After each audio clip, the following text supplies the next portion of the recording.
Gen X. Remember when watching TV was fairly simple? Back in the 70s, like we had three channels. You had ABC, CBS, and NBC. And if you were lucky enough to be in an area that had PBS, you had four channels. And then cable started making its way into the American home, and we started getting more channels. I do believe that there was about 40 channels back then. And back then, we only had one channel of each network. We only had one MTV, one VH1, one Disney Channel, one Nickelodeon, one HBO, one Cinemax, one Showtime, one movie channel.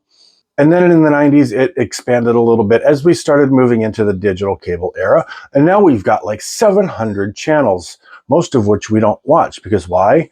We watch the same channels that we did back in the 80s and 90s, with the exception of MTV and VH1, because they don't really play music videos anymore.